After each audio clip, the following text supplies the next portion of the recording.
ஒரு ஊர்ல ரெண்டு சகோதரர்கள், அதாவது அண்ணனும் தம்பியும். அந்த ரெண்டு பேர்ல அண்ணனுக்கு கல்யாணம் ஆயிட்டுது, தம்பிக்கு கல்யாணம் ஆகல. வேணாம்னு இருந்துட்டான். அவங்க ரெண்டு பேருக்குமே சொந்தமா கொஞ்சம் நிலம் இருந்தது. அது எப்படிப்பட்ட நிலம்னா நல்ல விளையக்கூடிய நிலம். அப்பா விட்டுட்டு போன சொத்து. தனித்தனியா விவசாயம் பண்ணிட்டு இருக்கிறாங்க. அண்ணங்காரன் கல்யாணம் ஆனவன். அவன் என்ன நினைப்பான்னா, நமக்கு மனைவி மக்கள் இருக்கிறாங்க, அதனால கடைசி காலத்துல நம்மளை காப்பாத்துறதுக்கு பிள்ளைங்க இருக்கிறாங்க, அதாவது முதுமையில நமக்கு பாதுகாப்பு உண்டு. ஆனா என் தம்பிக்கு தான் யாருமே இல்ல. அவன் கல்யாணமே பண்ணிக்கல, தனி ஆள். அவனுக்கு வயசானா அவனை கவனிக்கிறதுக்கு யாருமே இல்லையே. அதனால அவன் தான் அதிகமா பணம் சேர்க்கணும், அதுக்கு நாம தான் எப்படியாவது உதவி பண்ணணும் அப்படின்னு அண்ணங்காரன் நினைப்பான். அதுக்காக என்ன செய்யலாம்னு யோசனை பண்ணுவான். ஒரு நாள் ராத்திரி ஒரு சாக்கு நிறைய நெல்லை போட்டு எடுத்து கட்டிட்டான். கட்டி தூக்கிட்டு போறான். தம்பி வீட்டுக்கு பின்பக்கம் இருந்த களஞ்சியத்துல நெல்லை கொட்டி விட்டு பேசாம திரும்பி வந்துட்டான். அவனுக்கு தெரியாம இதை செஞ்சுட்டான். ஏன்னா தம்பி கிட்ட நேரடியா கொடுத்தா வாங்கிக்க மாட்டான். அதனால இப்படி ரகசியமா போய் அவனுக்கு தெரியாமலே அவன் வீட்டு களஞ்சியத்துல தானியத்தை கொட்டி விட்டு திரும்பி வந்துட்டான். இதே மாதிரி அடிக்கடி பண்ணிட்டு இருக்கிறான் அவனுக்கு தெரியாம. ஆனா இதே நேரத்துல தம்பிக்காரன் என்ன யோசனை பண்ணான் தெரியுமா? நாம தனி ஆளு, ஆனா அண்ணன் குடும்பம் பெருசு, அதனால எனக்கு அதிகமா எதுவும் தேவையில்லை, அண்ணனுக்கு தான் தேவை அதிகம். குடும்பத்துல உள்ளவங்களை எல்லாம் காப்பாத்தணும், அவருக்கு தான் நாம ஏதாவது உதவி பண்ணணும்னு நினைச்சான். இவனும் அதே மாதிரி யோசனை பண்ணான். நேர்ல கொடுத்தா அவர் எதுவும் வாங்கிக்க மாட்டார், அதனால எப்படியாவது வேற வழியில தான் நாம அவருக்கு உதவி செய்யணும்னு யோசனை பண்ணான். அதனால இவனும் ராத்திரியோட ராத்திரியா ஒரு சாக்கு நிறைய தானியத்தை கொட்டி கட்டி எடுத்துக்கிட்டான். அண்ணனோட களஞ்சியத்துல கொட்டி விட்டு கம்முன்னு திரும்பி வந்துட்டான். இதே மாதிரி இவனும் அடிக்கடி செஞ்சுக்கிட்டு இருந்தான். அதாவது அண்ணன் நல்லா இருக்கணுமேன்னு நினைச்சு தம்பிக்காரன் கொண்டாந்து தானியத்தை கொட்டுறான், தம்பி நல்லா இருக்கணுமேன்னு நினைச்சு அண்ணங்காரன் கொண்டாந்து தானியத்தை கொட்டுறான். இது ஒருத்தருக்கு ஒருத்தர் தெரியாம தொடர்ந்து நடந்துகிட்டு இருக்குது. ஒரு நாள் என்னாச்சு தெரியுமா? நடு ராத்திரி அண்ணங்காரன் எழுந்திரிச்சான். வழக்கம் போல நெல்லு மூட்டையை தூக்கிட்டு தம்பி வீட்டுக்கு போறான். அதே நேரம் தம்பியும் எழுந்திரிச்சான். நெல்லு மூட்டையை தூக்கிட்டு அண்ணன் வீட்டுக்கு போறான். ரெண்டு தெருவும் சந்திக்கிற ஒரு இடத்துல ரெண்டு பேரும் மோதிக்கிட்டாங்க. அதுக்கப்புறம் தான் நிமிந்து பாக்குறாங்க யாருன்னு. அடடே தம்பி நீயா அண்ணா அவன், ஆமாண்ணே நீங்களான்னா இவன். ரொம்ப காலமா ரகசியமா நடந்துகிட்டு இருந்தது என்னங்கிற விஷயம் அப்பதான் அந்த இடத்துல ரெண்டு பேருக்குமே புரிஞ்சுது. இது நடந்து ரொம்ப காலம் கழிச்சு அந்த ஊர்ல கோயில் கட்டுறதுக்கு ஒரு இடம் தேடினாங்களாம். ஒரு புனிதமான இடம் தேவை, நம்ம ஊர்ல அப்படிப்பட்ட இடம் எதுன்னு எல்லாரும் யோசனை பண்ணாங்களாம். எல்லாரும் ஒரு மனதா முடிவு பண்ண இடம் எது தெரியுமா? அந்த அண்ணனும் தம்பியும் நடு ராத்திரியில சந்திச்சுக்கிட்ட அந்த இடம் தான். அதுதான் புனிதமான இடம் அப்படின்னு முடிவு பண்ணாங்க. அந்த இடத்துலதான் கோயிலையும் கட்டினாங்களாம். கடவுளை வணங்குகிறவர் வணங்காதவர் அப்படிங்கிற அடிப்படையில சமயத்தை கண்டறிவதில்லை, அன்பு செலுத்துகிறவர் செலுத்தாதவர் அப்படிங்கிற ரெண்டு வகையினரில் தான் சமயம் கண்டறியப்படுகிறது அப்படிங்கிறது பெரியவர்கள் கருத்து. இந்த காலத்துல எல்லாம் சகோதர பாசம் இப்படியா இருக்குது. ஒருத்தன் சொன்னான், எங்க வீட்டுல பங்கு பிரிச்சப்போ எனக்கு எதுவுமே வேணாம், எல்லாத்தையும் எங்க அண்ணங்கிட்டே கொடுத்துருங்கன்னு சொல்லிவிட்டேன் அப்படின்னா ரொம்ப பெருமையா. பரவாயில்லையே, உங்க அப்பா விட்டுட்டு போனது எவ்வளவு இருக்கும்னு. அது என்ன சுமாரா ஒரு 50,000 இருக்கும்னா. என்ன சொத்தான்னு கேட்டேன். இல்லைங்க கடன் அப்படின்னா. அதனாலதான் கடன் இருக்குங்கிறதுனாலதான் அண்ணங்கிட்டே கொடுத்துருங்க அப்படின்னு தாராளமா சொல்லிவிட்டு வந்திருக்கிறான். இப்படி இருக்குது சகோதர பாசம். ஆனா பாசம்ங்கிறது ரொம்ப உயர்வானது. அது அண்ணன் தம்பிகள் எப்படி இருக்கணும் அப்படிங்கறதுக்கு அந்த அபூர்வ சகோதரர்கள் ஒரு உதாரணம். குடும்பத்துல மற்றவர்கள்ட்ட நேசத்தோடையும் பாசத்தோடையும் பழகினாதான் வாழ்க்கை இனிமையா அமையும். கல்யாணத்துக்கு போயிருந்தியே, எப்படி இருந்ததுன்னு கேட்டார் ஒருத்தர். எப்படி இருந்தது? சாப்பாடு சரியில்லை, சாம்பார்ல உப்பு பத்தல, இப்படி அடுக்கிக்கிட்டே போனார் அடுத்தவர். இது ஒரு மனித சுபாவம். எப்பவுமே எதிர்மறையான செய்திகளை பேசுறதுலதான் மனிதனுக்கு ஆர்வம் அதிகம். எது சரியில்லைங்கிறத சொல்றதுக்கு தான் அவன் ஆசைப்படுறான், எது சரியா இருந்ததுங்கிறத சொல்றதுக்கு அவன் ஆசைப்படுறது இல்ல. இப்ப எல்லாரும் சொல்லுவாங்களே, ஒரு பெரிய வெள்ளைத்தாள்ல நடுவுல ஒரு சின்ன கருப்பு புள்ளிய வைங்க, அத ஒருத்தர்கிட்ட காட்டி இது என்னன்னு கேட்டா கருப்பு புள்ளின்னு தான் சொல்லுவார். ஒரு சின்ன கருப்பு புள்ளியத்தான் அவர் கவனிக்கிறார், அந்த புள்ளியை சுற்றி இருக்கிற விசாலமான வெள்ளை பகுதியை அவர் கவனிக்கிறது இல்ல. இது மனித இயல்பு. ஒரு கண்ணாடி முன்னாடி போய் நிக்கிறோம், முகத்தை பாக்குறோம், கொஞ்சம் யோசனை பண்ணி பாருங்க. முகத்துல நமக்கு பிடிக்காத பகுதியை தான் முதல்ல கவனிப்போம். கன்னத்துல ஒரு பரு இருந்ததுன்னா அதுதான் முதல்ல நம்ம கண்ணுல படும். கருப்பா ஒரு மச்சம் இருந்தா அதைத்தான் நாம முதல்ல கவனிக்கிறோம். ஒரு சின்ன காயம் இருந்ததுன்னா ரொம்ப கவனிச்சு கூர்ந்து பாக்குறோம்.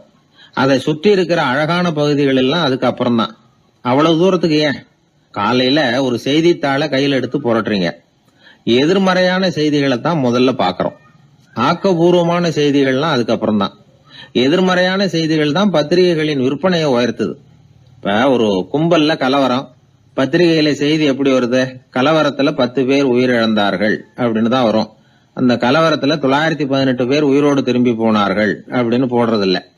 எத்தனை பேர் இறந்து போனாங்க அப்படிங்கிறது தான் பத்திரிகைக்கு முக்கியம். ஏன்னா மனித மனம் அதை தான் கவனிக்குது. பாதகமான செய்திகளே பத்திரிகைகள்ல அதிகமா வருது. எதிர்மறையான செய்திகளுக்கு தான் அதிக முக்கியத்துவம் கொடுக்கப்படுது. இதனால என்ன ஆகுது தெரியுமா? இந்த உலகத்துல எங்க பார்த்தாலும் கொலையும் கொள்ளையும் விபத்தும் உயிரிழப்பும் தான் நடந்துகிட்டு இருக்கு அப்படிங்கறது மாதிரி ஒரு பிரமை. இந்த உலகத்துல மகிழ்ச்சிகளை எல்லாம் நாம மறந்துடுறோம். வாழ்வின் வெளிச்சங்களை எல்லாம் நாம இழந்துடுறோம். இன்னைக்கு விமான விபத்துல 214 பேர் உயிரிழந்தார்கள் அப்படிங்கிறது எதிர்மறையான செய்தி. இன்று விமானம் மூலமாக 2 லட்சம் பேர் சௌக்கியமாக பயணம் செய்தார்கள் அப்படிங்கிறது நேரடியான செய்தி. ஆனாலும் செத்ததுதான் செய்தியா வரும். சௌக்கியமா போனவங்களை பத்தி வெளியில தெரியாது. வாழ்க்கையின் சாதகமான அம்சங்கள்ல கவனம் செலுத்துறதுக்கு நாம கத்துக்கணும். இந்த உலகத்துல நாம மகிழ்ச்சியா இருக்கிறதுக்கு எவ்வளவோ விஷயங்கள் உண்டு. அதையெல்லாம் கவனிச்சு பாக்குறதுக்கு நாம கத்துக்கணும். ஒரு நாள் பூராவும் நல்லா நடந்துகிட்டு இருப்பீங்க. ஏதோ ஒரு நேரத்துல வாழைப்பழத்தோல்ல காலை வச்சிருப்பீங்க, வழிக்கு விழுந்துட்டீங்க. வழிக்கு விழுந்ததுதான் நமக்கு பெருசா தெரியும்.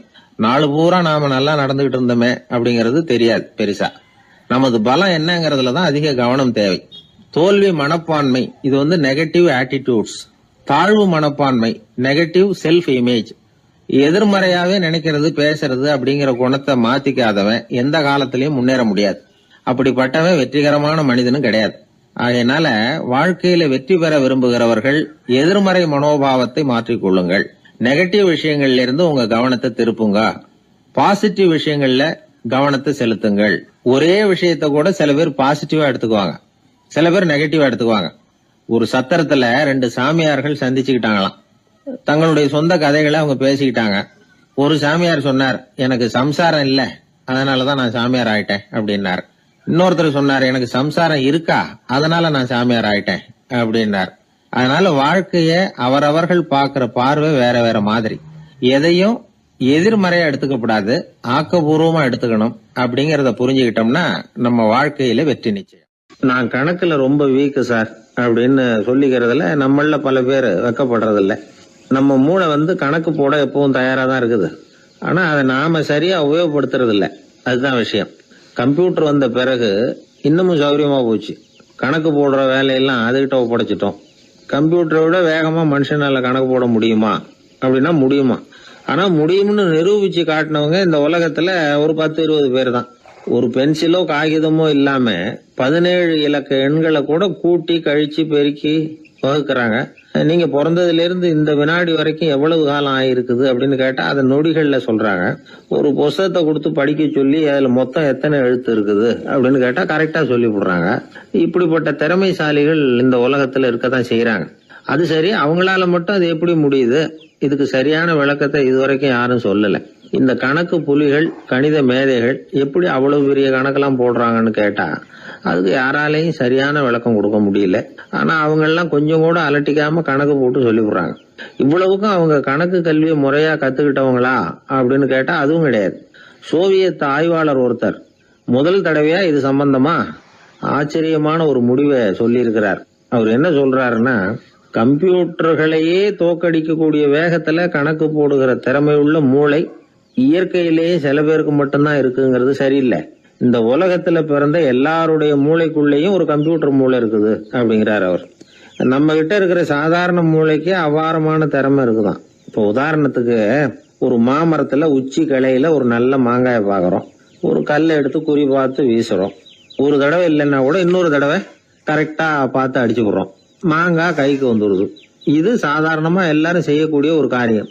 இதுல கவனிக்க வேண்டியது என்னன்னா, கண் அமைக்கிற நேரத்துக்குள்ள மனுஷ மூளை அந்த கல்லோட எடை, மாங்காய் இருக்கக்கூடிய உயரம், தூரம், எரிய வேண்டிய விசையின் அளவு, வேகம் எல்லாத்தையும் கணக்கு போட்டு சொல்லி விடுது. அதுக்கப்புறம் தான் கல்லை வீசுறோம். நம்ம அறியாமலேயே நமக்குள்ள நடக்கிற ஒரு அதிசயம் இது. மனுஷன் படைச்ச கம்ப்யூட்டரால இவ்வளவு சிக்கல் நிறைந்த விஷயத்த இவ்வளவு சீக்கிரத்துல கணக்கு போட முடியாதான். அதனாலதான் மனித மூளைக்குள்ள ஒரு கம்ப்யூட்டர் மூளை, அதாவது கணக்கு போடுகிற மூளை இருக்குது, அது இயங்குது அப்படிங்கறத அதுல இருந்து புரிஞ்சுக்க முடியும்னு சொல்றாங்க. இத உயிர் கம்ப்யூட்டர் அப்படின்னு சொல்லலாமா, பயோ கம்ப்யூட்டர். இயற்கை என்ன பண்ணி இருக்குதுன்னா, இந்த உயிர் கம்ப்யூட்டர் விசைய அணைச்சு விட்டு உணர்வு மூளையின் செயல்பாட்டை திறந்து விட்டுருக்கு. அதனால உணர்வு மூளையை உபயோகிக்கிற மனுஷன் தன்னுடைய இயற்கை திறமையை மறந்துட்டு தானே வளர்த்துக்கிட்ட திறமையின் மூலமா சிந்திக்க ஆரம்பிச்சான். இந்த இயற்கையின் உயிர் கம்ப்யூட்டர் விசை அணைக்கப்படாம சில பேருக்கு இருந்துருது. அவங்க தான் கணித மேதைகள். அவங்களுக்கெல்லாம் உயிர் கம்ப்யூட்டருக்கும் உணர்வு மூளைக்கும் தொடர்பு ஏற்பட்டிருக்கு. இப்ப இந்த தொடர்பை எல்லாருக்கும் ஏற்படுத்துறதுக்கு ஒரு வழியை கண்டுபிடிச்சிட்டோம்னு வைங்க, அதுக்கப்புறம் நாம எல்லாருமே கணித மேதைகள் தான், கணக்கு புலிகள் தான். அது வரைக்கும் நாம இப்படியே இருந்துட வேண்டியதுதான். நம்மால் ஒருத்தன் மாங்காய் அடிச்ச கதை தெரியுமா உங்களுக்கு? ஒரு மரத்து உச்சியில ஒரு மாங்காயை பார்த்தான். உடனே அவனுடைய மூளை கல்லோட எடை, மாங்காய் இருக்கிற உயரம், எரிய வேண்டிய வேகம் எல்லாத்தையும் ஒரு நொடியில கணக்கு போட்டு சொல்லிவிட்டுது. அடிச்சான், மாங்காய் விழுந்துட்டுது. இருந்தாலும் அவன் தன்னுடைய மூளையை நொந்துக்கிட்டான். மோசமான மூளைன்னா ஏண்டான்னு கேட்டோம். என்னுடைய மூளை எல்லாத்தையும் சரியா கணக்கு போட்டு சொல்லிவிட்டுது, இருந்தாலும் ஒரு விஷயத்த என்கிட்ட சொல்லாம விட்டுட்டுது அப்படின்னா. என்னத்தேன்னு கேட்டோம். அந்த தோட்டத்துக்கு சொந்தக்காரன் என் பின்னாடி 10 அடி தூரத்துலதான் நின்றுட்டு இருக்கிறாங்கிறத எனக்கு கணக்கு போட்டு அது சொல்லாம விட்டுட்டுது அப்படின்னா. முதுவை தடவிக்கிட்டேன். ஒருத்தர் முகத்தை உம்முன்னு வச்சுக்கிட்டு வந்துகிட்டு இருந்தார். ஏன்னு கேட்டாங்க. யாரு என்ன பார்த்தாலும் உடனே முகத்தை திருப்பிக்கிட்டு போடுறாங்க சார் அப்படின்னார். உங்ககிட்ட பிரியமா பேசுற நண்பர்களே கிடையாதா அப்படின்னு கேட்டாங்க. அப்படி யாரும் இல்லையே அப்படின்னாராம். அதிகமா நமக்கு நண்பர்கள் கிடைக்கணும்னா அதுக்குன்னு சில உத்திகள் இருக்கு. அமெரிக்க எழுத்தாளர் ஒருத்தர் சொல்லியிருக்கிறார் அப்படின்னு சொன்னாங்களாம், விவரம் தெரிஞ்சவங்க. அப்படின்னு அதை எனக்கும் கொஞ்சம் சொல்லி கொடுங்களேன் அப்படின்னு கேட்டிருக்காரு இவர். உடனே அதை பத்தி அவர்கிட்ட சொல்ல ஆரம்பிச்சாங்களாம். அது என்னன்னா, முதல் குறிப்பு என்னன்னா, எதிரில் உள்ளவங்க நிறைய பேசுறதுக்கு வாய்ப்பு கொடுக்கணுமா. நம்ம பத்தியே பேசிட்டு இருக்க கூடாதான். அவர் பேசுற விஷயம் எதுவா இருந்தாலும் ஆமா நல்லது அப்படின்னு சொல்லி ஏத்துக்கணுமா. இது ஒரு குறிப்பு. 2வது குறிப்பு என்னன்னா, கூடுமான வரைக்கும் யாருகிட்டயும் அனாவசியமா வாதம் பண்ணிட்டு இருக்க கூடாது. 3வது குறிப்பு என்னன்னா, எந்த பிரச்சனையையும் அடுத்தவங்க கண்ணோட்டத்திலேயே பார்க்கணும், நம்ம கண்ணோட்டத்திலேயே பார்த்துட்டு இருக்க கூடாது. எப்பவுமே அடுத்தவங்க மனோபாவத்தை நாம புரிஞ்சு வச்சிருந்தோம்னா நம்மள யாராலையும் ஜெயிக்க முடியாது.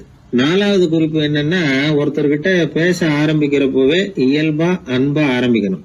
உதாரணத்துக்கு, இந்த சட்டை உங்களுக்கு ரொம்ப பொருத்தமா இருக்குதே அப்படின்னு சொல்லி ஆரம்பிக்கலாம். அதை விட்டுட்டு அன்னைக்கு என்ன சார் என்ன அம்போன்னு விட்டுட்டு அப்படி ஆயிட்டீங்க அப்படின்னு ஆரம்பிக்க கூடாதான். இதெல்லாம் விவரம் தெரிஞ்சவங்க சொல்லி கொடுத்திருக்கிற குறிப்புகள். 5வது விஷயம் என்னன்னா, நம்ம தவறுகளை தயக்கம் இல்லாம ஒத்துக்கணும், அதுக்காக கூச்சப்படக்கூடாது. 6வது குறிப்பு, அடுத்தவங்க கருத்துக்கு மதிப்பு கொடுக்கணும். நீங்க சொல்றது தப்பு சார் அப்படின்னு முகத்துல அடிச்சா அப்படி பேசக்கூடாது. 7வது விஷயம் என்னன்னா, சில பேர் எப்ப பார்த்தாலும் சவால் விட்டுக்கிட்டே இருப்பாங்க. அனாவசியமான சவால் சில பேரால தவிர்க்க முடியாது, அப்படி விடக்கூடாதான். 8வது கருத்து, நம்ம கருத்து என்னவோ அதை எதிராளியின் வாயிலிருந்து வரவழைக்கணும். அப்படி வரவழைக்கிறதுக்கு முயற்சி பண்ணணும். இது ஒரு முக்கியமான கருத்து. அப்புறம் 9வது குறிப்பு என்னன்னா, நம்ம யோசனைய புதிய முறையில சொல்லி பார்க்கலாம். அடுத்தவங்க சொல்ற யோசனையை ஏத்துக்கணும். அந்த யோசனை மகா மோசமா இருந்தா கூட அதை ஏத்துக்கிற மாதிரி நடிக்கலாமா, அது கூட தப்பு இல்லைங்கிறாங்க. 10வது குறிப்பு ரொம்ப முக்கியமானது. அதாவது அனாவசியமா பொய் சொல்லக்கூடாது. அப்படி எப்பவாவது பொய் சொல்ல வேண்டிய அவசியம் வந்துட்டுதுன்னு வைங்க, பெரிய பொய்யா சொல்லி பண்ணுமா, அதை நம்பும்படியா சொல்லணுமா. சில சமயம் தேவைப்பட்டா பொய்ய உண்மையா கூட மாத்திக்கலாமா. அது எப்படி பொய்ய உண்மையா மாத்திக்கிறது அப்படின்னா, இப்ப எனக்கு கார் ஓட்ட தெரியும்னு நண்பர்கள் கிட்ட பொய் சொல்லியாச்சு. நண்பர்கள் நிஜமாவே ஒரு காரை கொடுத்து ஓட்டுன்னு சொல்றதுக்கு முன்னாடி ஏதாவது ஒரு டிரைவிங் ஸ்கூல்ல சேர்ந்து கார் ஓட்டுறதுக்கே கத்துக்கிறது. இது ஒரு உதாரணம். இது மாதிரி பொய்ய உண்மையாக்கக்கூடிய சில உத்திகள் உண்டு. அதனால சில பிரச்சனைகளை தீர்த்தர முடியுமா. அப்புறம் 11வது குறிப்பு என்னன்னா, உயர்ந்த நோக்கங்களை மட்டும் வெளியில பேசணும். உள் மனசு எவ்வளவு ஒட்டடை படிஞ்சு கிடந்தாலும் பரவாயில்ல, அதை பத்தி பேச வேண்டியதில்லை. 12வது குறிப்பு சொல்றாங்க, சிறந்த நல்ல நண்பர்களை தேடிதான் பெற வேண்டியிருக்கும், அவ்வளவு சுலபமா கிடைச்சிட மாட்டாங்க அப்படின்னு சொல்றாங்க. இவ்வளவு குறிப்புகளும் அமெரிக்க நிபுணர் ஒருத்தர் சொல்லி வச்சிருக்கிறார். இப்படி எல்லாம் நடந்துகிட்டா நமக்கு நல்ல நண்பர்கள் கிடைப்பாங்களாம். முயற்சி பண்ணி பார்க்கணும். இந்த காலத்துல எல்லாம் எத்தனையோ விதமான நண்பர்கள் உண்டு. ஒருத்தர் ரொம்ப கவலையோட நின்னுகிட்டு இருந்தார். கண்ணு கலங்கி இருந்தது. ஏன் இப்படி கவலையோட நின்னுகிட்டு இருக்கிறீங்க அப்படின்னு கேட்டோம்.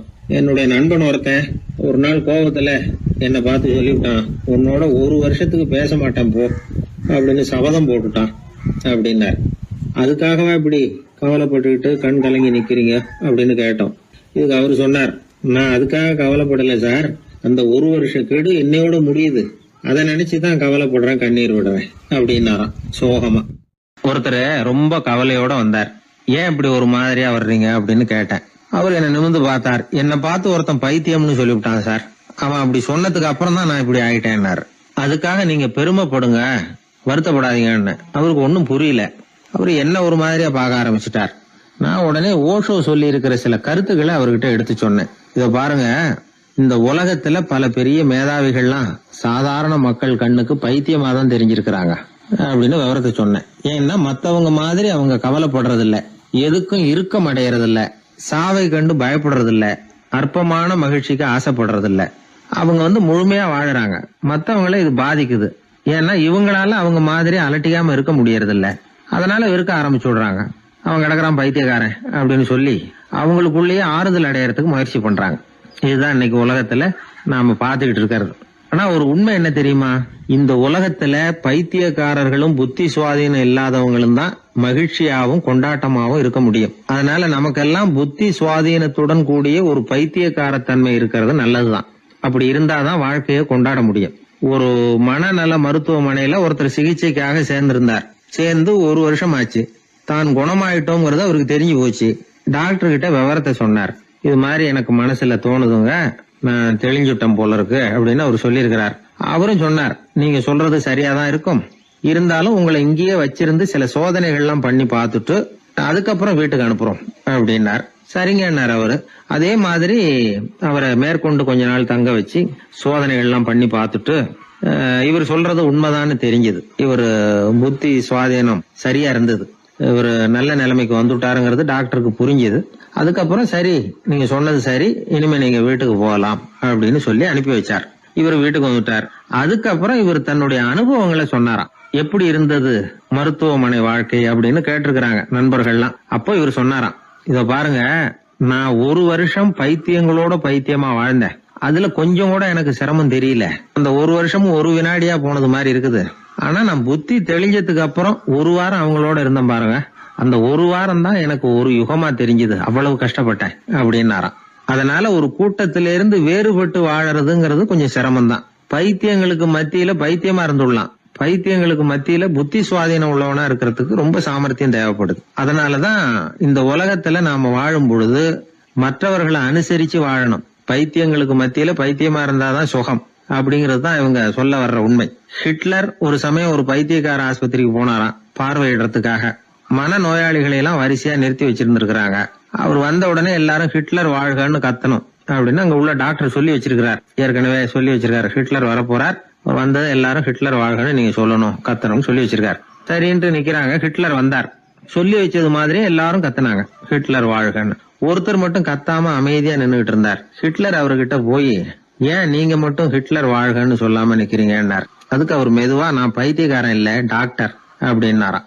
அதனால பைத்தியங்களோடு பைத்தியமா வாழறதுங்கிறது ஒரு சுகம். இந்த உலகத்துல ஏற்கனவே நான் சொன்னது மாதிரி பைத்தியக்காரர்களும் புத்தி சுவாதீனம் இல்லாதவங்களும் தான் மகிழ்ச்சியாகவும் கொண்டாட்டமாகவும் இருக்க முடியும்.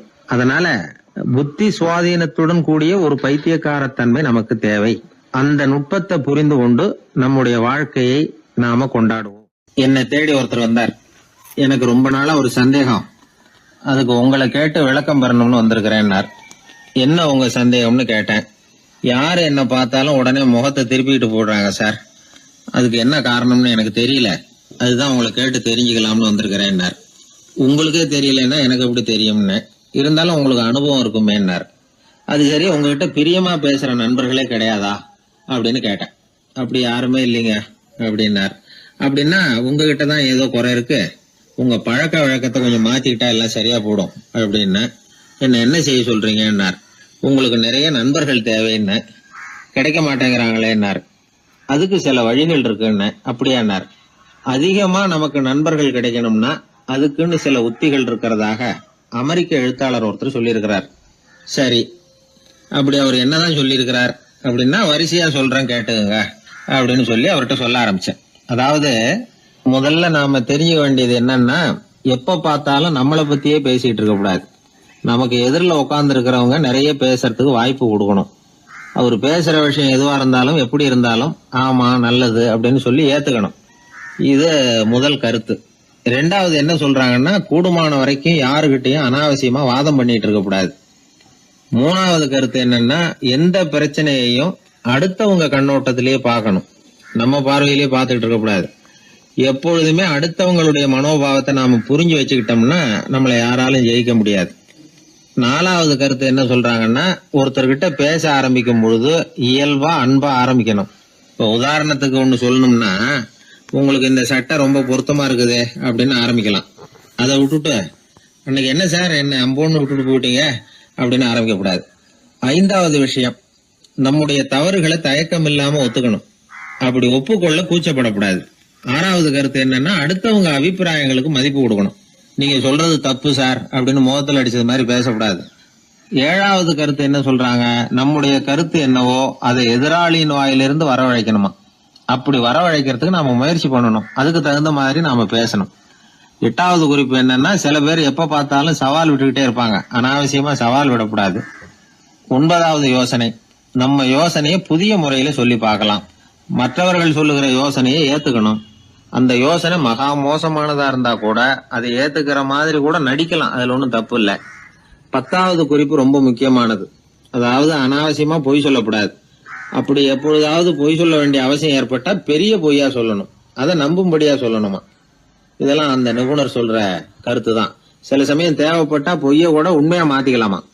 அது எப்படி பொய்ய உண்மையா மாத்துறது அப்படின்னா, இப்ப எனக்கு கார் ஓட்ட தெரியும்னு நண்பர்கள் கிட்ட ஒரு பொய்ய சொல்லிவிட்டீங்கன்னு வைங்களேன்.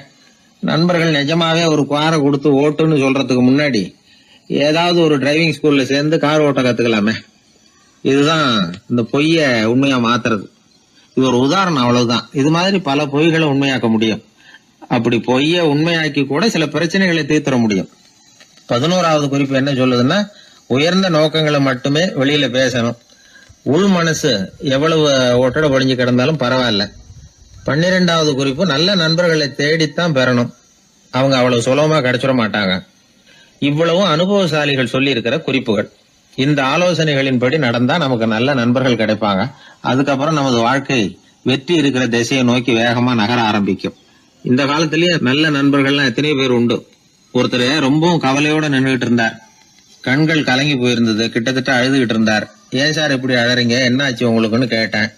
ஒரு மெதுவா கண்ணை தொடச்சிக்கிட்டு, என்னுடைய நண்பன் ஒருத்தன் ஒரு நாள் கோவத்துல என்னை பார்த்து உன்னோட 1 வருஷத்துக்கு பேச மாட்டேன் போன்னு சொல்லிவிட்டான், சபதம் போட்டுட்டான் அப்படின்னாரு. அதுக்காக இப்படி கவலைப்படுறீங்கன்னு கேட்டேன். அவரு சொன்னார், நான் அதுக்காக கவலைப்படல சார், அந்த 1 வருஷ கேடு என்னோட முடியுது, நான் அதை நினைச்சு எழுதுகிட்டு இருக்கிறேன் அப்படின்னா. இப்படிப்பட்ட நண்பர்களும் உண்டு.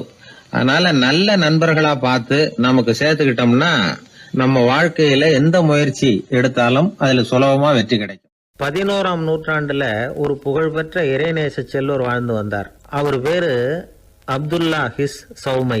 இப்போ சோவியத் ரஷ்யாவில் உள்ள ஜீலான்கிற நகரத்தோட புறநகர் பகுதியில நீப்புன்னு ஒரு ஊர், அங்கதான் அவர் இருந்தார்.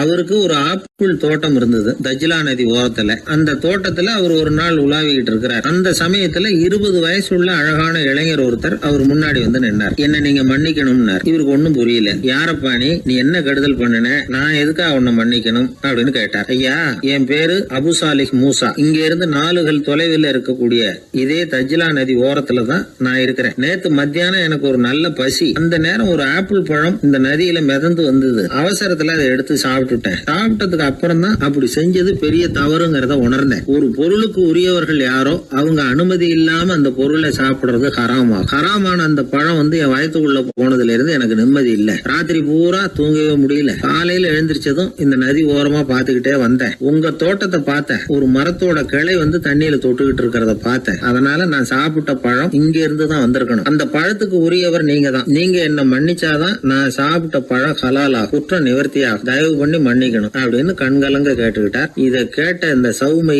ஆச்சரியத்தோட அந்த இளைஞரை கூர்ந்து கவனிச்சார். இந்த அளவுக்கு நேர்மையான ஒரு நல்ல மனுஷனை விட்டுறக்கூடாது அப்படின்னு மனசுக்குள்ள முடிவு பண்ணிக்கிட்டார். நிமிர்ந்து அந்த இளைஞரை பார்த்தார். இதுக்கு நீ வந்து தண்டனையை ஏத்துக்கத்தான் வேணும்னார். எதுவா இருந்தாலும் ஏத்துக்கிறதுக்கு தயார்னார் அவர். இதுக்கு தண்டனையா 12 வருஷ காலம் நீ இங்க பணிவிடைகள் செய்யணும்னார். பணிவிடை செய்யறது என்னுடைய பாக்கியமா நினைக்கிறேன் அப்படின்னு சொல்லிவிட்டு மகிழ்ச்சியோட அந்த தண்டனையை ஏத்துக்கிட்டார். 12 வருஷம் முடிஞ்சது. அந்த 12 வருஷ காலத்துல அந்த இளைஞரோட வயசும் தகுதியும் வளர்ந்தது. கடைசியில் அந்த பெரியவர் அந்த இளைஞரை கூப்பிட்டார். இத பாருப்பா, இன்னையோட உன் பணிவிடை காலம் 12 வருஷம் முடிஞ்சது. ஆனா தண்டனை இதோட முடிஞ்சுட்டதா நினைக்காத. அது இன்னமும் முடியல. கடைசியா இன்னும் ஒரு தண்டனை பாக்கி இருக்கு. அதை நீ ஏத்துக்கணும்னார். எதுவா இருந்தாலும் ஏத்துக்கிறதுக்கு சித்தமா இருக்கிறேன் இவர். எனக்கு ஒரு மகள் இருக்கிறா. அவளுக்கு 2 கண்ணும் தெரியாது, 2 காதும் கேட்காது, 2 காலும் செயல்படாது. அவளை நீ கல்யாணம் பண்ணிக்கணும் அப்படின்னார் பெரியவர். இதை கொஞ்சமும் ஒரு எதிர்பார்க்கல. திகைச்சார். அடுத்த நிமிஷம் சரி, இதையும் நான் மனப்பூர்வமா ஏத்துக்கிறேன். இறைநேசர் செல்வர் சௌமை அவர்கள் அவர்களுடைய புதல்வி பாத்திமாவுக்கும் இளைஞர் அபு சாலிஹ் மூசாவுக்கும் அடுத்த சில தினங்கள்ல முறைப்படி திருமணம் நடந்தது. திருமணத்துக்கு அப்புறம் மணமகளை பார்த்த அந்த இளைஞர் திகைச்சு போயிட்டார். ஏன்னா அந்த பெரியவர் சொன்னதுக்கு நேர்மாறா இருந்தார். பாத்திமா உடல் குணம் எதுவும் கிடையாது, ரொம்ப அழகா இருந்தாங்க. மறுநாள் சௌமையை அபு சாலிஹை கூப்பிட்டு இதுக்கு விளக்கம் சொன்னாராம். என் மகளுக்கு கண்ணு தெரியாதுன்னு சொன்னதுதான் சொல்லியிருந்த நேத்து முன்னாடி சொன்னேன். அது எந்த விதமான தீய காட்சிகளும் அவ கண்ணுக்கு தெரியாதுன்னு தான் அர்த்தம். காது கேட்காதுன்னு சொன்ன தீய விஷயங்களை அவ கேட்க மாட்டான்னு அர்த்தம். கால்கள் செயல்படாதுன்னு சொன்ன வீட்டை விட்டு தீமையான இடங்களுக்கு அவ போக மாட்டான்னு அர்த்தம் அப்படின்னா. 12 வருஷத்துக்கு முன்னாடி உன்னை முதல் முறையா பார்த்தப்பவே உண்மை என்னுடைய சீடரா மானசீகமா ஏத்துக்கிட்டேன் அப்படிங்கிற விவரத்தையும் சொன்னாராம். இந்த இளைஞர் அபு சாலிஹ் பிற்காலத்துல ஒரு பெரிய ஆன்மீக மேதையா உயர்ந்தார். அந்த தம்பதிகளுக்கு 60வது வயசுல ஒரே ஒரு குழந்தை பிறந்தது. அந்த ஃபாதர் ஜிலானி முஹைத்தீன் ஆண்டகை, அதாவது அந்த குழந்தை தான் ஆன்மீக பேரரசர் முஹைத்தீன் ஆண்டகை.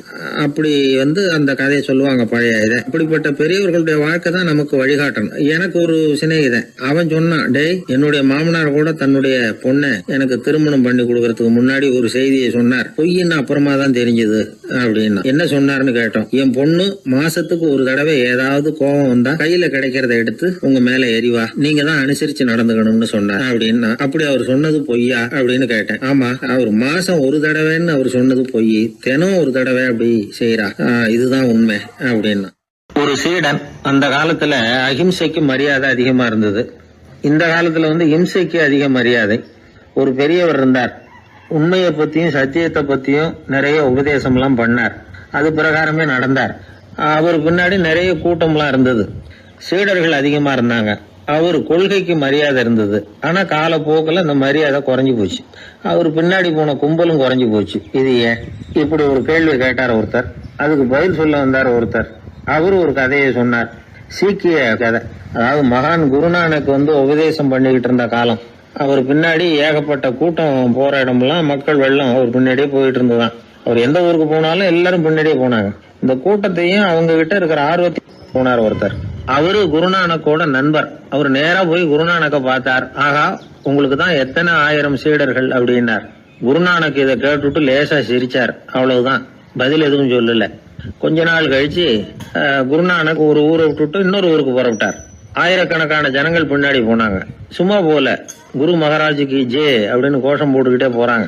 ஒரு சாலை ஓரமா போய்கிட்டே இருக்கிறாங்க. திடீர்னு ஒரு இடத்துல ஆகாசத்துல இருந்து செப்பு காசுகள் மழை மாதிரி கொட்டிச்சு. கோஷம் போட்டுக்கிட்டு வந்தவங்க எல்லாம் பாதி பேர் உடனே கதைஞ்சு ஓடினாங்க.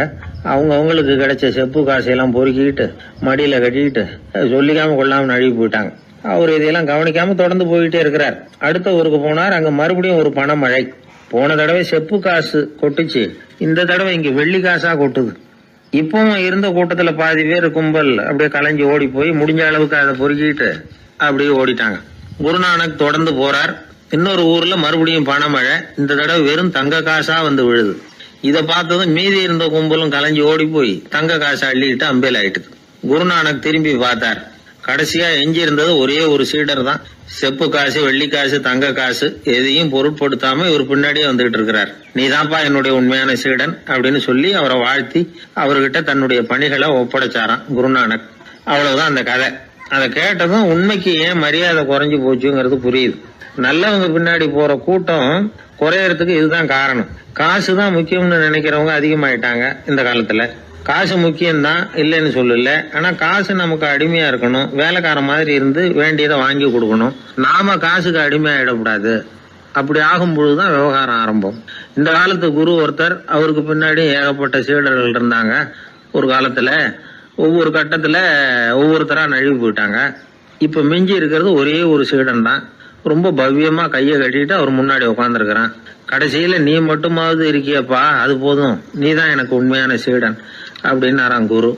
அதுக்கு அந்த சீடன் சொல்லியிருக்கான், அப்படி இல்லைங்க சுவாமி, நீங்க இப்போ உட்காந்துக்கிட்டு இருக்கிற பீடத்துக்கு அடியில பெட்டியில பணம் வச்சிருக்கிறீங்க, அது எனக்கு தெரியும்.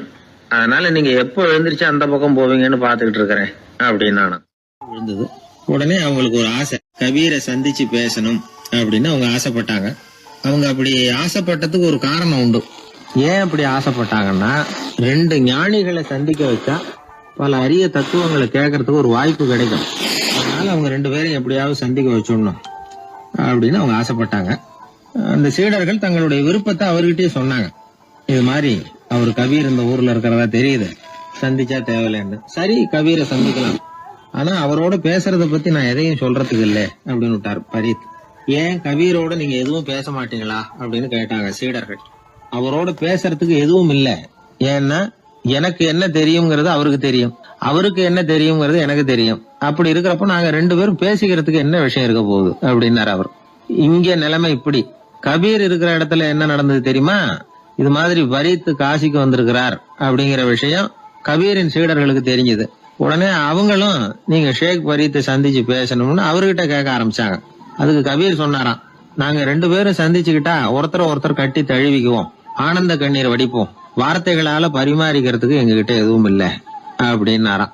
இருந்தாலும் 2 பக்கத்துல இருந்த சீடர்களும் அப்படி நினைக்கல. எப்படியும் இவங்க சந்திச்சுக்கிட்டா கொஞ்சமாவது பேசாம இருக்க முடியாது, ஏதாவது பேசிக்குவாங்க அப்படின்னு நினைச்சாங்க. அதனால தொடர்ந்து வற்புறுத்தினாங்க. கபீர் பரீத்தை தன்னுடைய ஆசிரமத்துக்கு அழைச்சார். அந்த ஊரின் எல்லைக்கே போய் அவரை அழைச்சிட்டு வந்தார். 2 பேரும் சந்திச்சாங்க. ஒருத்தர் கட்டி பிடிச்சுக்கிட்டாங்க. ஒருத்தர் கைய ஒருத்தர் பிடிச்சபடியே ரொம்ப நேரம் நின்றுட்டு இருந்தாங்க.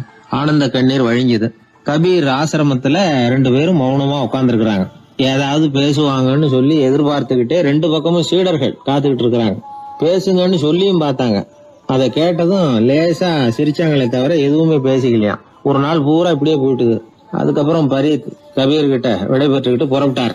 ஏன் நீங்க பேசல அப்படின்னு சொல்லி கபீரின் சீடர்கள் கேட்டாங்களாம். அதுக்கு கபீர் சொன்னார், நாங்க 2 பேரும் உணர்ந்ததை சொல்றதுக்கு வார்த்தைகள் கிடையாது. எல்லாமும் உணர்ந்த பரீத்து கிட்ட பேசுறதுக்கு என்கிட்ட எதுவும் இல்ல, அதனால பேசல அப்படின்னார். இதே மாதிரி பரீத்தின் சீடர்களும் அவர்கிட்ட கேட்டிருக்கிறாங்க, ஏன் நீங்க பேசலன்னு. எங்க 2 பேர்ல யாராவது ஒருத்தர் பேச ஆரம்பிச்சிருந்தாலும் அதை போல முட்டாள்தனம் வேற எதுவும் இருக்க முடியாதுன்னாரு அவரு. ஞானிகள் 2 பேரும் பேசி இருந்தா என்ன ஒரு தெளிவு கிடைக்குமோ அதை விட அதிகமான தெளிவு கிடைச்சதான் சீடர்களுக்கு. உண்மையின் வடிவமான பரம்பொருள் பேசப்பட வேண்டிய ஒன்றல்ல, அது உணரப்பட வேண்டிய ஒன்று அப்படிங்கறத அவங்க புரிஞ்சுக்கிட்டாங்களாம். ஒரு கணவனும் மனைவியும் ரொம்ப நாள் ஒருத்தர் பிரிஞ்சிருந்தாங்க. பல வருஷங்களுக்கு அப்புறம் அவங்க சந்திச்சாங்க. சந்திச்ச உடனே ஏதாவது பேசலாம்ல, பேசல. 2 பேருமே மௌனமா இருந்தாங்க. இந்த ஞானிகள் மாதிரி ஒருத்தர் ஆர்வமா பாத்துக்கிட்டாங்க, அவ்வளவுதான். அந்த கணவனை தனியா கூப்பிட்டுக்கிட்டு போய் ஒருத்தர் விசாரிச்சார். ஏன்பா இவ்வளவு நாள் கழிச்சு சந்திக்கிறீங்க, நீயாவது முதல்ல வாயை திறக்கப்படாதான்னார். அதுக்கு அவர் சொன்னார், ஏற்கனவே நான் வாயை திறந்ததுனால தானே சார் இவ்வளவு காலமும் பிரிஞ்சு இருக்கிறது மாதிரி ஆச்சு, அதனால அவசரப்படாம பொறுமையா இருக்கிறேன் அப்படின்னாராம். அதனால பேச்சு பெருசுதான், இருந்தாலும் மௌனம் அதை விட பெரியது அப்படிங்கறத ஒரு வாழ்வியல் உண்மையாக நாம புரிஞ்சுக்கணும். ஒரு சீடன் வெளியூர் புறப்படுறதுக்கு தயாரா இருந்தான். ரொம்ப தூரம் போக போறான். திரும்பி வர நாளாகும். புறப்படுறதுக்கான ஆயத்த வேலைகள்ல ஈடுபட்டு இருந்தான். அந்த சமயம் பார்த்து இன்னொரு சீடன் அவங்கிட்ட வந்தான். நம்ம குரு உன்னை அழைச்சிட்டு வர சொன்னார், வா அப்படின்னு கூப்பிட்டான். இவன் உடனே புறப்பட்டு போனான். குருநாதரை பார்த்தான். அவரு காலில் விழுந்து வணங்கினான். வணங்கிவிட்டு எழுந்திரிச்சான். அவ்வளவுதான். குரு ஏதாவது உபதேசம் பண்ணுவாருன்னு எதிர்பார்த்தான். ஆனா நடந்தது என்ன தெரியுமா? குரு அவனுக்கு ஓங்கி ஒரு அடி கொடுத்தார். எதிர்பாராம இந்த அடியை வாங்கினதும் அந்த சீடன் அதிர்ந்து போயிட்டான். பக்கத்துல இருந்த மற்ற சீடர்களும் திகைச்சு போய் நின்னுட்டாங்க. அடி வாங்கின சீடனுக்கு மனசுக்குள்ள குழப்பம். நாம என்ன தப்பு பண்ணணும், புறப்படுற நேரத்துல இப்படி குரு கிட்ட அடி வாங்குற மாதிரி ஆயிட்டுதே அப்படின்னு நினைச்சு மனசுக்குள்ள ரொம்ப வேதனைப்பட்டான். கொஞ்சம் துணிச்சலை வரவழைச்சுக்கிட்டு குருநாதர்கிட்டயே கேட்டுட்டான், சுவாமி நான் என்ன தப்பு பண்ணினேன், என்ன இப்படி அடிச்சுட்டீங்களே, ஒரு வார்த்தை கூட உங்களை எதிர்த்து நான் பேசினது இல்லையே, இவ்வளவு காலமா உங்க விருப்பத்துக்கு விரோதமா ஒரு காரியம் கூட நான் செஞ்சது இல்லையே, வந்ததும் வராததுமா ஒண்ணுமே சொல்லாம என்ன அடிச்சுட்டீங்களே, குருவே நான் செஞ்ச குற்றம் தான் என்ன அப்படின்னு கண்ணீரோட பரிதாபமா கேட்டானா அந்த சீடன். ஆனா அந்த குரு முகத்துல கொஞ்சம் கூட கோபம் இல்லை. அவர் சிரிச்சுக்கிட்டே நின்னுகிட்டு இருந்தாராம். அதுக்கப்புறம் சொன்னாராம், என்னுடைய அருமை சீடனே, நீ ஒரு தவறும் பண்ணல, நான் உன்னை அடிச்சது நீ ஏதோ தப்பு பண்ணிவிட்டேங்கிறதுக்காக இல்ல, நீண்ட பயணம் போக போற, ஞாபகமா ஏதாவது கொடுத்து அனுப்ப வேணாமா, நீ ஞானம் பெற்ற பிறகுதான் திரும்பி வர போறேங்கிறது எனக்கு தெரியும், அதுக்கு பிறகு உன்னை அடிக்க முடியுமா, அதனால இப்ப கிடைச்சிருக்கிற இந்த வாய்ப்பை பயன்படுத்திக்கிட்டேன், அப்போதைக்கு இப்பவே அடிச்சுட்டேன், அவ்வளவுதான், வேற ஒண்ணும் இல்லை அப்படின்னாராம். குரு சிரிச்சுக்கிட்டே இப்படி சொல்றார். இருந்தாலும் இதுவும் ஒரு உபதேசம் தான். அதிர்ச்சிகளால விழிப்படைய வைக்கிறதும் ஒரு வழிதான். இது ஜென் வழி. பெரும்பாலும் அதிர்ச்சியின் மூலமாகவே ஞான தரிசனத்தை அருள்கிறவர்கள் தான் ஜென் குருமார்கள். நம்ம தியானம் தான் ஜென். இந்தியாவிலிருந்து இது சீனாவுக்கு போய் கொஞ்சம் பேர் மாறி வளம் பெற்று ஜப்பான்ல ஜென் ஆகி வளர்ந்துருக்குது, அவ்வளவுதான். ஜென்கிறது தியானம். எதை நினைச்சும் தியானிக்கிறது இல்ல, எல்லாத்திலையும் தியானம் இருக்கிறதா சொல்லுது ஜென். பேசுறது, இருக்கிறது, நடக்கிறது, சாப்பிடுறது, சிரிக்கிறது, தூங்குறது, தொழில் செய்யறது அல்லது சும்மா இருக்கிறது எல்லாமே தியானம் தான். சென்கிறது ஒரு சுய தரிசனம், தன்னைத்தானே அடையாளம் கண்டுகொள்கிறது தான். அது இல்லாத எதையும் தேடி கண்டுபிடிக்கிறது இல்ல. சென் மார்க்கத்தை பத்தி ஓஷோ என்ன சொல்றாரு தெரியுமா? காணாமல் போன தன்னுடைய மூக்கு கண்ணாடி தன்னுடைய மூக்கின் மேல் இருப்பதை கண்டுகொள்வது போன்றது சென் அப்படிங்கிறார். நம்மால் இன்னொருத்தர் முகத்தை ரொம்ப நேரமா உத்து பார்த்துக்கிட்டு இருந்தார். என்ன பாக்குறீங்கன்னாரு அவரு.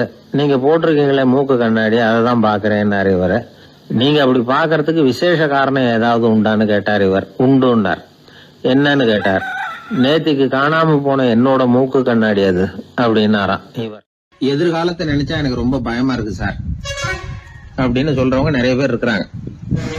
அதாவது பயப்படாத மனிதர்கள்னு யாருமே கிடையாது. ஒவ்வொருத்தருக்கும் ஒவ்வொரு விதமான பயம் இருந்தாலும் ஒட்டுமொத்தமா பாக்குறப்போ மனிதனுக்கு 6 விதமான பய உணர்வுகள் வரலாம் அப்படின்னு பெரியவங்க சொல்றாங்க. எல்லா விதமான பயமும் இந்த 6 வகைக்குள்ள அடக்கம். அந்த 6 வகை பயமும் 6 எதிரிகள் மாதிரியா. 6 எதிரிகளையும் புரிஞ்சுக்கிட்டோம்னா போதும், வாழ்க்கையில சுலபமா வெற்றி அடைய முடியும். சரி, அந்த 6 வகை பயம் என்னென்ன அப்படின்னு பாப்போம். முதல்ல வறுமை பற்றிய பயம், 2வது பழிச்சொல் பற்றிய பயம், 3வது உடல் நலம் பாதிப்பு பற்றிய பயம், 4வது என்னன்னா காதல் தோல்வி, 5வது முதுமை, 6வது மரணம். அதாவது பயப்படுறதுங்கிறது ஒரு மனநிலை தான். இந்த மனநிலையை கட்டுப்படுத்த முடியும், திசை திருப்ப முடியும். சரி, இந்த பயங்களின் அறிகுறிகள் எப்படி இருக்கும்? வறுமை பற்றிய பயம் அப்படின்னு முதல்ல சொன்னோம் இல்லையா? அந்த பயத்தின் அறிகுறிகளை தெரிஞ்சுக்குவோம். எதுலேயும் அக்கறை இல்லாம இருக்கிறது, ஒரு குறிக்கோள் இல்லாம இருக்கிறது, வறுமையை சகிச்சுக்கிறது, வாழ்க்கையில கிடைக்கிறது எதுவா இருந்தாலும் ஆட்சேபனை இல்லாமல் ஏத்துக்கிறது, மனசாலும் உடம்பாலும் சோர்ந்து போயிருக்கிறது, ஆர்வம், முனைப்பு, கற்பனை திறன் எதுவுமே இல்லாம இருக்கிறது. இதெல்லாம் தான் அந்த வறுமை பற்றிய பயத்தின் அறிகுறிகள். அடுத்தது ஒண்ணு பார்த்தோமே, பழிச்சொல் பற்றிய பயம். அதாவது அடுத்தவங்க நம்மளை குறை சொல்லி விடுவாங்களோ அப்படிங்கிற பயம். இதுக்கு அறிகுறி என்ன தெரியுமா? புதியவர்களை சந்திக்கிறதுக்கு பயப்படுறது, முடிவு எடுக்க முடியாம குழம்புறது, பிரச்சனைகளை தவிர்க்க விரும்புறது, தாழ்வு மனப்பான்மை, வரவுக்கு மீறி செலவு செஞ்சு இமேஜை உயர்த்திக்கிறது, குறிக்கோள் இல்லாத வாழ்க்கை. இதெல்லாம் தான் அதுக்கு அறிகுறிகள். 3வது பயம் உடல் நலம் பாதிப்பு பற்றிய பயம், அதாவது நோய் பற்றிய பயம். ஒரு உண்மை என்ன தெரியுமா? டாக்டரை சந்திக்கிற மனிதர்கள்ல 75% பேர் தங்களுக்கு நோய் வந்துட்டுதுங்கிற கற்பனையில இருக்கிறவங்களாம். நிஜமாவே நோய் கிடையாது அவங்களுக்கு. இந்த பயத்தின் அறிகுறிகள் என்னன்னா, வியாதிக்கான அறிகுறிகள் தன்னிடம் இருக்கிறதாக நினைச்சுக்கிறது, எந்த நேரமும் வியாதியை பத்தியே பேசி பேசி மனசை அங்கேயே வச்சிருக்கிறது, நோய் சம்பந்தமான செய்திகளை படிச்சு நமக்கு இப்படி ஆயிடுமோ அப்படின்னு வேதனைப்படுறது. இதெல்லாம் தான் அதுக்கு அறிகுறிகள். 4வது பயம் காதல் தோல்வி. இது ரொம்ப வேதனை, உடம்பையும் மனசையும் சீரழிச்சு விடும். ஆண்களை விட பெண்கள் தான் இந்த பய உணர்வுல அதிகமா பாதிக்கப்படுறாங்க. 5வது முதுமை பற்றிய பயம். 6வது மரண பயம், வயசான காலத்துல எப்படி சமாளிக்கிறது அப்படிங்கிற பயம். ஆக இதையெல்லாம் நாம புரிஞ்சுக்க வேண்டியது ரொம்ப அவசியம். இந்த 6 வகை பயங்களை சரியா புரிஞ்சுக்கிட்டு நாம நடந்துக்கணும். வாழ்க்கையின் முன்னேற்றத்துக்கு இந்த பயங்கள் முட்டுக்கட்டே ஆயிடக்கூடாது. உழைச்சி பணம் சேர்க்கணும், உற்சாகமா மனசை வச்சுக்கணும். மனசை கட்டுப்படுத்துகிற மார்க்கம் தெரிஞ்சுக்கிட்டா போதும், எல்லாம் சரியா வந்துடும். நம்ம ஆள் ஒருத்தன் சொன்னான், சார் எனக்கு வறுமை பற்றிய பயம் தான் இருந்தது, ஒரே ராத்திரியில 30,000 ரூபாய் தயார் பண்ணிவிட்டேன், இப்ப எனக்கு இன்னொரு பயம் வந்துட்டுதுன்னா. என்ன பயம்னு கேட்டாங்க. போலீஸ் கண்டுபிடிச்சிருமோங்கிற பயம்னா. இது இந்த பயத்துல அடங்காது. அதனால அஞ்சி அஞ்சி சாவார், அஞ்சாத பொருள் இல்லை அப்படின்னு பாரதி சொன்னார் இல்லையா? அது மாதிரி பயத்தை புரிந்து கொண்டு அதற்கு தகுந்த மாதிரி நம்முடைய வாழ்க்கையை அமைத்துக் கொள்ள வேண்டும். அப்படி அமைத்துக் கொள்ளுகிறவர்களுக்கு வெற்றி நிச்சயம். ஒரு ஊர்ல ஒரு குரு இருந்தார். ஒரு நாள் அவரை தேடிட்டு ஒருத்தன் வந்தான். உனக்கு என்ன வேணும்னு கேட்டார் குரு. எனக்கு ஞான தெளிவு வேணும், அதுக்கு உங்க உபதேசம் எனக்கு தேவைன்னா. உபதேசம் வேணும்னா அதை பெற்றுக்கொள்ளுகிற அளவுக்கு தகுதி உள்ளவனா உன்னை தயார்படுத்திக்கணுமேன்னார். அதுக்கு நான் என்ன செய்யணும்னு சொல்லுங்கன்னா, முதல்ல நீ செய்ய வேண்டியது என்னன்னா, உங்ககிட்ட இருக்கிற எல்லா கெட்ட குணங்களையும் விட்டுட்டு 1 வருஷம் கழிச்சு வா, அப்புறம் பாக்கலான்னாரு. அவ்வளவுதானே, சரின்னு சொல்லிவிட்டு அவன் போயிட்டான். 1 வருஷம் கழிச்சு வந்தான். அவன் அங்க வந்து சேர்ந்த சமயத்துல அந்த ஆசிரமத்தின் மண் தரைய ஒரு வேலைக்காரன் பெருக்கி சுத்தம் பண்ணிட்டு இருக்கிறான். அந்த மண் தரையிலிருந்து எழுந்த புழுதி அதிகமா இருந்தது.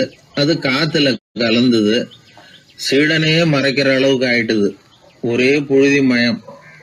சீடனுக்கு கோபம் வந்துட்டுது. அந்த வேலைக்காரனை அடிக்கிறதுக்காக கைய வாங்கிட்டு போனான். அவன் ஓடி போய் குரு கிட்ட சொல்லிவிட்டான், குருவே, உங்க உத்தரவுப்படிதான் நான் தரையை சுத்தம் பண்ணேன், ஆனா அந்த ஆளு என்ன அடிக்க வர்றான் அப்படின்னா. குரு பார்த்தார், அந்த சீடனை கூப்பிட்டார். இத பாருப்பா, உன்னுடைய எண்ணங்கள்ல பாம்பு புகுந்துட்டுது, அதையெல்லாம் விரட்டி அடிச்சு விட்டு 1 வருஷம் கழிச்சு வா, அதுக்கப்புறம் பார்க்கலான்னுட்டார். சீடன் யோசனை பண்ணான். சரின்னு சொல்லிட்டு போயிட்டான். 1 வருஷம் கழிச்சு மறுபடியும் வந்தான். இப்போ அவன் வர்ற சமயத்துல அந்த வேலைக்காரன் என்ன பண்ணான் தெரியுமா? குரு கட்டளைப்படி தரையை பெருக்கினான். அப்புறம் அந்த புழுதியை எடுத்து வேணும்னே அந்த சீடன் மேல தூவனான்.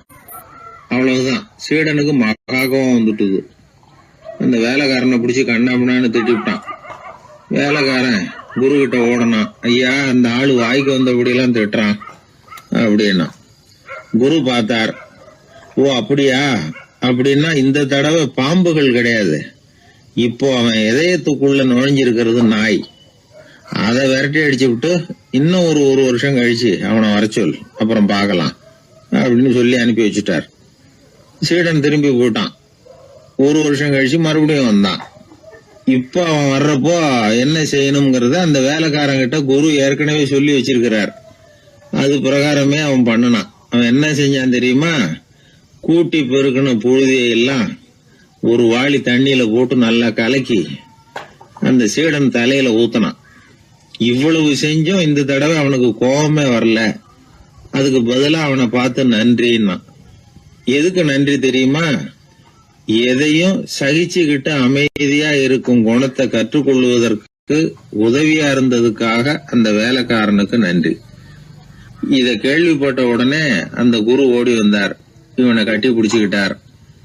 இனிமே நான் உனக்கு உபதேசம் பண்ணலாம், அதுக்கான தகுதி உனக்கு வந்துட்டுதுன்னார். இதுல இருந்து என்ன தெரியுது?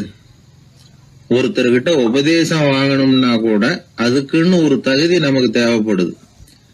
சகிப்புத்தன்மை ஒவ்வொரு மனிதனுக்கும் தேவைதான்.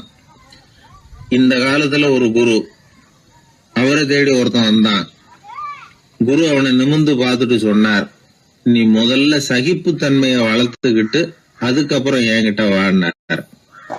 இவன் அவரை நிமிர்ந்து பார்த்துட்டு சொன்னான், குருவே, நான் உங்ககிட்ட வந்திருக்கிறதே சகிப்புத்தன்மைய வளர்த்துக்கிறதுக்காகத்தானே அப்படின்னு. ஒரு ஊர்ல ஒரு பெரியவர் இருந்தார். அவரு ஒரு கோடீஸ்வரர். நிறைய நல்ல காரியங்கள்லாம் செஞ்சுக்கிட்டு இருந்தார். அவரை தேடி நிறைய பேர் வருவாங்க. இவரும் தன்னால முடிஞ்ச உதவியை அவங்களுக்கு செய்வார். ஒரு சமயம் 3 பிச்சைக்காரர்கள் இவரை தேடி வந்தாங்க. ஏதாவது பொருள் உதவி பெறலாம்னு நினைச்சு 3 பேரும் ஒரே நேரத்துல வரல, தனித்தனியா வந்தாங்க. முதல் பிச்சைக்காரன் காலையில வந்தான். இவர் முன்னாடி வந்து நின்னான். ஐயா, எனக்கு 5 ரூபா வேணும், தயவு பண்ணி கொடுங்க அப்படின்னு கேட்டான். இவன் இப்படி கேட்டது அவருக்கு கோவம் வந்துட்டுது. என்ன இது, நான் ஏதோ உங்ககிட்ட கடன் பட்டிருக்கிறது மாதிரியும் அதை திருப்பி கொடுன்னு கேக்குறது மாதிரியும் இருக்குது. இவ்வளவு அதிகாரத்தோட பிச்சை கேக்குறேன், எவ்வளவு துணிச்சல் உனக்கு? உனக்கு 5 ரூபாயெல்லாம் தர முடியாது, இந்த 2 ரூபா எடுத்துட்டு ஓடு அப்படின்னு சொல்லி ஒரு 2 ரூபாயை தூக்கி எறிஞ்சார். அவன் அதை எடுத்துக்கிட்டு அங்கிருந்து போயிட்டான். அடுத்தபடியா மத்தியானமே ஒரு பிச்சைக்காரன் வந்தான். இவன் எப்படி கேட்டான் தெரியுமா? ஐயா, 10 நாளா ஒருவேளை உணவு கூட சாப்பிடல, தயவு பண்ணி எனக்கு உதவி பண்ணுங்கன்னா. உனக்கு எவ்வளவு வேணும்னு கேட்டார். நீங்களா பார்த்து எவ்வளவு கொடுத்தாலும் அது எனக்கு போதும்னா. இந்தா 10 ரூபா, இதை வச்சுக்கோ, ஏதாவது வாங்கி சாப்பிடுனார். அவன் அந்த 10 ரூபாய வாங்கிட்டு போயிட்டான். அதுக்கப்புறமா சாயந்தரமா 3வது பிச்சைக்காரன் வந்தான். இவன் கேட்ட விதம் எப்படி தெரியுமா? மகாராஜா, உங்களுடைய உயர்ந்த குணத்தை பத்தி நான் நிறைய கேள்விப்பட்டிருக்கிறேன், அதனால உங்களை பார்த்து தரிசனம் பண்ணிவிட்டு போகலாம்னு வந்தேன். அற வழியில வாழ்ந்து கொண்டிருக்கிற நீங்கள் தான் கண்கண்ட தெய்வம் அப்படின்னா. உடனே அந்த பெரியவர் என்ன சொன்னார் தெரியுமா? ஐயா, தயவு பண்ணி உட்காருங்க, நீங்க ரொம்ப களைச்சு போய் வந்திருக்கிறீங்க, முதல்ல சாப்பிடுங்க, மத்ததெல்லாம் அப்புறம் பார்க்கலாம்னு சொல்லி அவனை உட்கார வச்சு சாப்பாடு போட்டார். அவன் சாப்பிட்டு முடிச்சான். அதுக்கப்புறம் இவர் கேட்டார், இப்ப சொல்லுங்க, நான் என்ன பண்ணணும் உங்களுக்குன்னார். அந்த பிச்சைக்காரன் இந்த அன்புக்கு நெகிழ்ந்து, ஐயா, பசியோட வந்தேன், அறுசுவை விருந்தே படைச்சுட்டீங்க, அது போதும், எனக்கு வேற எதுவும் தேவையில்லை. நீங்க என் பேர்ல காட்டுற அன்பை நான் எப்பவும் மறக்க மாட்டேன், உங்களுக்கு எல்லாம் நல்லபடியா நடக்கும், உங்களுக்கு ஒரு குறையும் வராதுன்னா. இவனுடைய பரிவான இந்த வார்த்தைகள் அவர் மனசை தொட்டுது.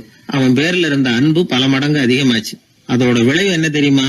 இத பாருப்பா, இனிமே நீ வெளியில எங்கேயும் போக வேணாம், இங்கேயே இருந்துருன்னார். தன்னுடைய பங்களாவுக்கு பக்கத்திலேயே அந்த ஆளுக்கு ஒரு வீடும் கட்டி கொடுத்தார். கடைசி வரைக்கும் அந்த ஆளை தனக்கு பக்கத்திலேயே வச்சுக்கிட்டார்.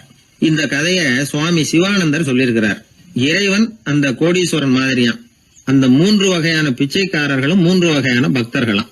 இன்றைக்கு உள்ள பக்தர்கள்லாம் இந்த 3 வகையில ஒரு வகையை சேர்ந்தவங்களா தான் இருப்பாங்க. முதல் வகை தான் அதிகமா இருக்கும். 3வது வகை ரொம்ப அபூர்வம். நம்ம ஊர் பக்கம் ஒரு பெரியவர் இருந்தார். அவர் செலவு பண்ண பயப்படுவார்.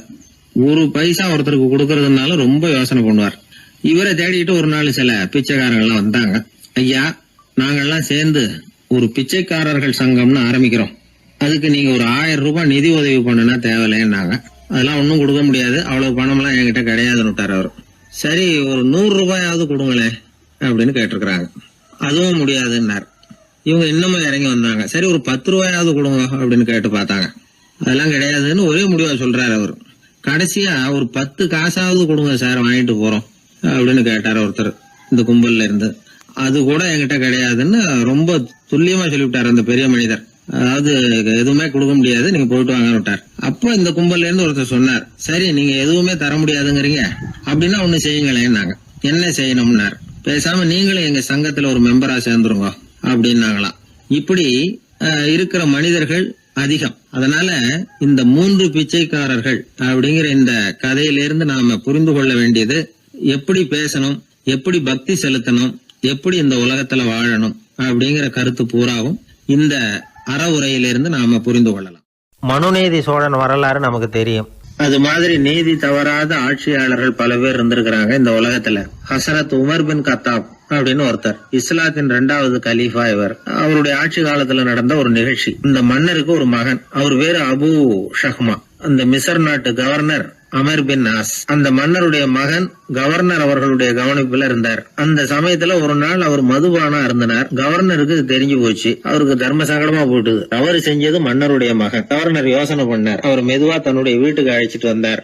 அதிகமா அவரை கஷ்டப்படுத்தாம ஒரு சின்ன தண்டனை கொடுத்து பிரச்சனையை தீர்த்துட்டார். ஏதோ பேருக்கு ஒரு தண்டனை, அவ்வளவுதான். இது நடந்து கொஞ்ச நாள் கழிச்சு மன்னருக்கு இந்த விஷயம் தெரிஞ்சு போச்சு. தன்னுடைய மகன்கிறதுனால கவர்னர் லேசான தண்டனையோட விட்டுட்டார் அப்படிங்கறத புரிஞ்சுக்கிட்டார். உடனே கவர்னருக்கு தகவல் அனுப்பினார். அமர் பின் ஆஸ் அவர்களே, என்னுடைய மகன் மதுபானம் அருந்தி இருக்கிறான், அது உங்களுக்கு தெரிஞ்ச உடனே தண்டனை கொடுத்திருக்கிறீங்க. கலீஃபாவின் மகன்கிற காரணத்தினால குறைவான தண்டனையை கொடுத்ததாக கேள்விப்படுறேன். இது ஷரியத்தின்படி மாபெரும் குற்றம். உங்களுடைய நடத்தையும் மன்னிக்க கூடியதல்ல. இந்த கடிதம் கண்ட உடனே மகன் அபு ஷஹ்மாவை மதீனாவுக்கு அனுப்பி வைக்க வேண்டியது அப்படின்னு கடிதம் எழுதினார். அதை பார்த்தார் கவர்னர். உடனே கலீஃபாவின் மகனை மதீனாவுக்கு அனுப்பி வச்சார். மன்னர் முன்னாடி நீதி விசாரணை நடக்குது. தன்னுடைய மகனுக்கு சவுக்கடி வழங்கும்படியா உத்தரவிடுறார் ஹசரத் உமர் பின் கத்தாப். தண்டனை நிறைவேற்றப்பட்டது. கூடியிருந்தவர்கள்லாம் ஐயா கொஞ்சம் கருணை காட்டுங்க அப்படின்னு சொல்லி மன்னர்கிட்ட வேண்டிக்கிட்டாங்களாம். அந்த வேண்டுகோளை மன்னர் ஏத்துக்கல. நீதியின் முன்னால் தந்தை மகன் அன்பு நேசம் உறவு இந்த முறைகளை எல்லாம் கவனிக்க முடியாது. குற்றம் செஞ்சவர் தண்டிக்கப்பட வேண்டியவர், அவர் யாரா இருந்தாலும் சரி அப்படின்னாராம். எல்லா ஆட்சியாளர்களுமே கவனிக்க வேண்டிய ஒரு செய்தி இது. அவர் ஒரு நாள் தன்னுடைய அரசாங்க கணக்கு வழக்குகளை பார்த்துட்டு இருக்கிறார். அந்த சமயத்துல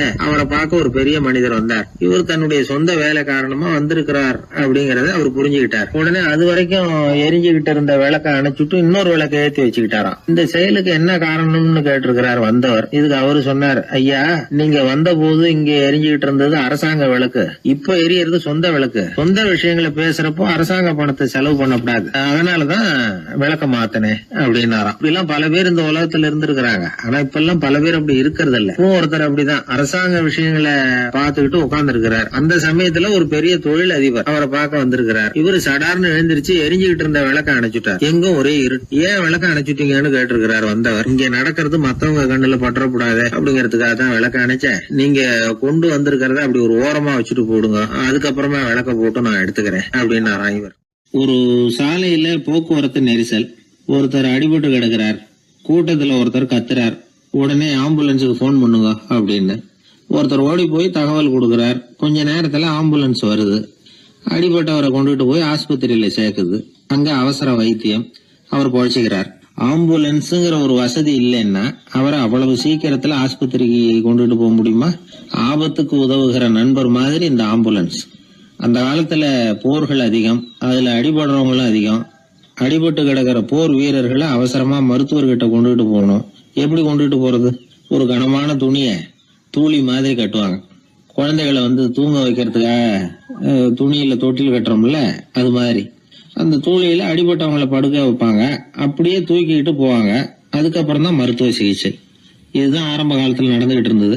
இதுல என்ன ஒரு சிரமம்னா அவசரமா கொண்டுட்டு போய் சேர்க்க முடியாது. அதனால பாதி வழியிலேயே அவங்க போய் சேர்ந்துருவாங்க பல பேர். சரி, கொஞ்சம் சீக்கிரமா அவங்கள கொண்டுட்டு போறதுக்கு என்ன வழி அப்படின்னு யோசனை பண்ணாங்க. குதிரை மேல ஏத்தி கொண்டுட்டு போனா என்ன அப்படின்னு ஒரு யோசனை.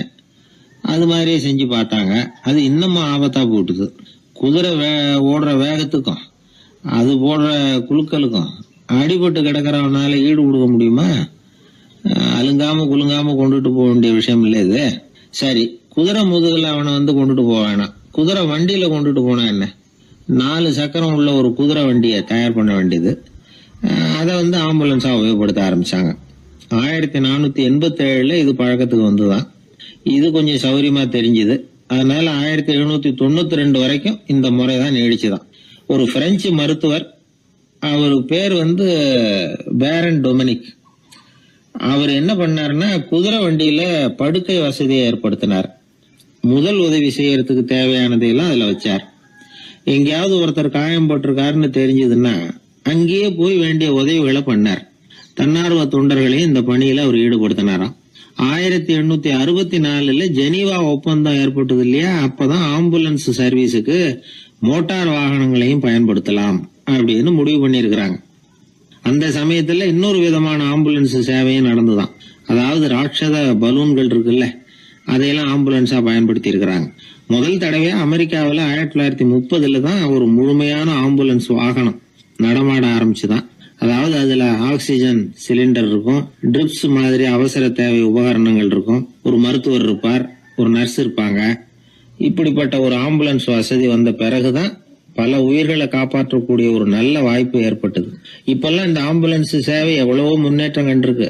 மோட்டார் வாகனம் மட்டும் இல்ல, படகு, ஹெலிகாப்டர், விமானங்கள் இதெல்லாம் கூட இப்ப இந்த பணிக்கு ரொம்ப உபயோகமா இருக்கு. ஆபத்துல இருக்கிற ஒரு மனுஷனை பார்த்துட்டா உடனே அவனை காப்பாத்தணுங்கிற எண்ணம் வந்து இன்னொரு மனுஷனுக்கு ஏற்படத்தான் செய்யுது. அதனாலதான் காலம் ஏதோ கொஞ்சம் ஒழுங்கா ஓடிக்கிட்டு இருக்குது. அடிபட்டு கிடக்கிற ஒருத்தனை பார்த்த உடனே ஆம்புலன்ஸுக்கு போன் பண்ணத்தான் ஓடுவோம் யாரா இருந்தாலும். ஒரு ஆள் வந்து அடிபட்டு விழுந்தான், அதை பார்த்த உடனே ஒருத்தன் அவசரமா ஓடினான். கொஞ்ச நேரத்துல இன்னொருத்தரை கூட்டிட்டு வந்து அங்க நிக்கிறான். யாரா அது, உனக்கு தெரிஞ்ச டாக்டரா அப்படின்னு கேட்டிருக்காங்க. இல்லைங்க, அவன் என் கூட பிறந்த தம்பி. ஆக்சிடென்ட்னா எப்படி இருக்கும்னு ரொம்ப